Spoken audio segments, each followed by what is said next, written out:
حقيبة اسم تبيتر. حقيبة سمكة деген сөз. أها. Енді бұл сумка деп айтшы, Аслан. هذا حقيبة. Хәза хақиба болмайды. Неге? Хәза ол тек қана ертегіндегі нәрселерге қолданамыз. هذه حقيبة. Молодец, Ахсан. Хәзихи хақиба. Енді сол сөйлеуге айналдыршы осыны. Бұл сумка ма? هذه حقيبة. Қайтып тағы да бір рет. هذه Келе жатсың, молодец, тамаша. Хәзихи хақиба. Кішкене тонды сенімді айтты. Хәзихи хақиба. Бұл сумка ма? Немесе амимте тоже окончание. Ау? Окончание амимте тоже я? Иә. Себебі соңында тамарбута хақиба ту деп оқымаймыз, тамарбута оқылмайды. Деген дыбыс береді. Хақиба. Бұдық дейді ғой, сондай тем. Тағы да қалай сұраулы сөйлемге айналдыруға болады, яғни алиф пен дегенмен тағы да сон қала берем. Хәл. Ұмытпа, себебі бұл өте жиі қолданады. Жақсы? Хәл хәзихи хақиба деп атасың. Жарайсың, молодец. Енді бұл көлік. Деш, бұл көлік пе деп сұраулы сөйлемге айналдыруға. هذه سيارة. سيارة. Молодец. Жарайсың. Сәйяра машина. Жабық деген қандай мағынаны береді? Жабық. Жабық. Расулун түсінікті елші деген мағына кәбаны білесіз? مغلق. Молодец. هناك. ما معنى هناك؟ هناك. أرجحت المسبق. أنا тағы да бір өткен сұрақтар қайталау жасасақ, біз өткенде біреудің бір нәрсесі, яғни оны араб тілінде мудаф илейх деп атайды. Қалай? Мудаф илейх. Өтімде жазылып тұр ма? Яғни біреудің мысалы, ва алейкум ассалам Ибрахим, кейфа халук? Алхамдулилlah. Кейфа сихатук? Денсаулықтарың қалай? Сиха. Абдрахман қалай болды? Өткенде ауырып қалып еді ғой. Мен отырна жасалықта. Жақсың ба, Абдрахман? Кейфа сихат? Жейд? Жақсы. Яғни өткеннің бойынша, мысалы, мұғалімнің көлігі дейтін болсақ, сол ның деген иді түсіреміз. Егер ол алиф ләммен келсе, тек қана кәсіра болады. Ал егер алиф ләмсіз тұрса, онда мысалы үшін Сәйяратул мударрис да, мұғалімнің көлігі. Енді айтшы, хал деген дядя, ағам деп аударылады, халун. Енді халун, дядя, аға. Өткен жаңа сөздер шықтамадыңыздар ма? Жаңа сөздерді беріліп еді ғой үйге. Шәрих, көше. Олар тоже кімге сияқты бөлінеді ғой, әке жақтан не, ана жақтан деп. Мысалы, амму әке жақтан болса, халун ва халя ана жақтан болған әке мен ағаны айтады.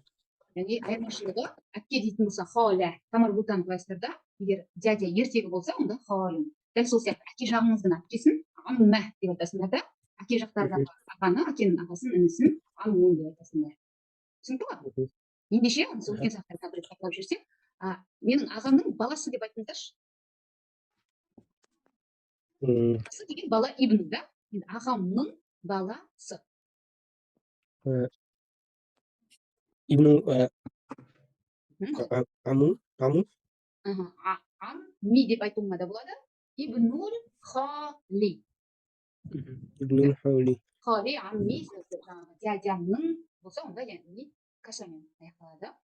Тағы да бір сұрақ. Дәрігердің, неге дәрігер қандай еді? Табиб. Дәрігердің несі болсын? Дәрігердің қаламы деп айтасыз.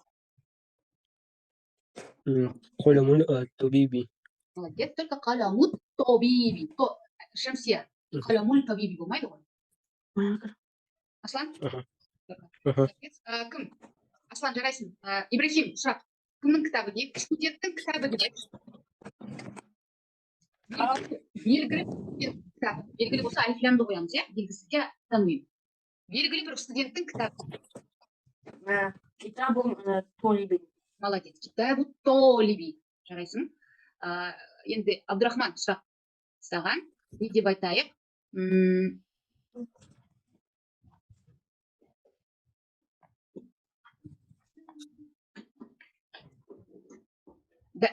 Сатушы деген қалай еді? Тужар. Сатушының Таджир. үйі Абдрахман. Сатушин үйі. Мгм. Байтун таджири. Молодец. Байту таджири. Байтун емес, байту.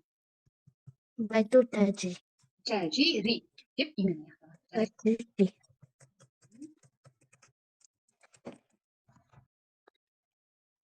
Сайярату ман хазихи. Бұның мынау көлік тікі деген мағына береді. Яғни мына жердегі көлік әйел тегінде болғандықтан кімдікі бұл деген жерде де хазихиді қолданды, иә? Енді дәл осылай, дәл осы форманы бір-екі рет қайталаңыздар тағы да. Сайярату ман хазихи. Қайталаймыз. Аслан, енді айтыңызшы, мынау бұл кітап кімдікі деп? كتاب من هذا. Молодец, Ахсанта, мумтаз. Китабу ман хаза. Неге себебі китап мужской род хаза. Дұрыс. Тағы да бір-екі сұрақтар. Аслан сұрадық. Ибрахим, бұл кімнің қаламы деп қалай айтасыз? Бұл кімнің қаламы?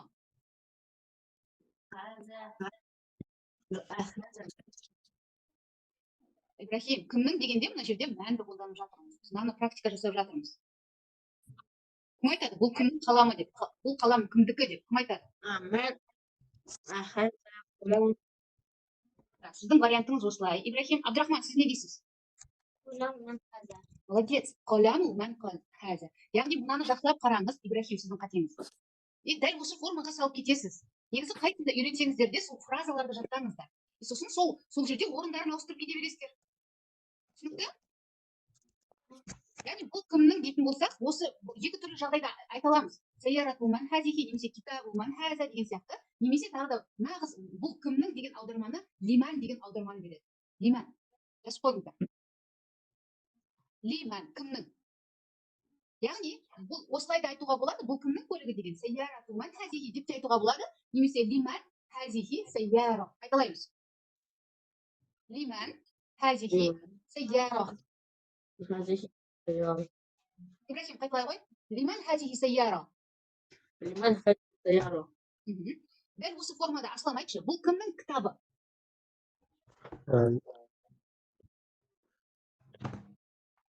Лиман لمن هذا الكتاب. Молодец. لمن деген женский мужской родта қолдана бере ме? Лиман деген әйел тегіне де, ер тегіне де айта алады. Тек қана өзгеріп тұрады хазихи немесе хаза. Егер кейінгі келесі сөзіңіз көрсетіп сұрап тұрған сөзіңіз әйел тегіндегі сөз болса, онда хазихи мысалы үшін кімнің бұл машинасы? Лиман хазихи сайяра. Ал китап, қалам ол ертегіндегі ғой. Сондықтан сіз сұрайсыз, бұл кімнің қаламы десеңіз, лиман хазал қалам. Яғни алиф ламды бұл жерде міндетті түрде қолданасыз. Неге? Себебі сіз нақты бір қаламды сұрап тұрсыз. Сондықтан лиман хазал қалам, хазал қалам деп беріңіз. Лиман хазал китап. Бұл кімнің кітабы? Түсінікті? Ал Бұнғы шықпеліш. Абдрахман түсінікті ма? Түсінікті болып жатыр ма, Абдрахман? Абдрахман түсінікті болса айтшы. Бұл кімнің? Нені өттік біз? Рубашка. Жейде деген өттік, е? Бұл кімнің рубашкасы деп айтыңызшы. Рубашка деген қалай еді? Кімнің есінде? Комисун. Бұл кімнің рубашкасы? Жейдесі. Жоқ, егер сіз лиманды қолданатын болсаңыз, бірінші орынға лиманды қойыңыз. Лиман хаза комиссия. Молодец. Лиманды қолданатын болсаңыз, бірінші орынға лиманды қойыңыз. Лиман хаза комиссия. Молодец. Лиман хазал комиссия деп айтасыз. Ал жаңағындай айтатын болсаңыз, определенный бір затқа, иә, уже. Лиманның чисто аудармасы кімнің деген мағынаны береді. Егер сөзбе-сөз бұны талқылайтын болсақ, Аслан, ли деген үшін деген мағынаны береді. Ли. Аудармасы таза үшін деген мағынаны береді. Мән деген кім деген аударманы береді. Сонымен екеуінің қосындысы кім үшін деген мағынаны береді. Жеке-жеке аударатын болсақ. Ал енді бұл лиман деген, яғни кімге қатысты кімнің деген мағына ғой. Түсінікті? Лиман хазал комиссун. Немесе тағы да екінші вариантта қалай сұрауға болады тағы да? Комиссун Komisu Каждый. man haza. Aytalaymiz aslan. Komisu. Каждый. Екі вариантын да біліңіздер, өйткені былай келгенде де түсініп тұруларыңыз үшін. Түсінікті? Жылжимыз ба? Ары қарай кеттік.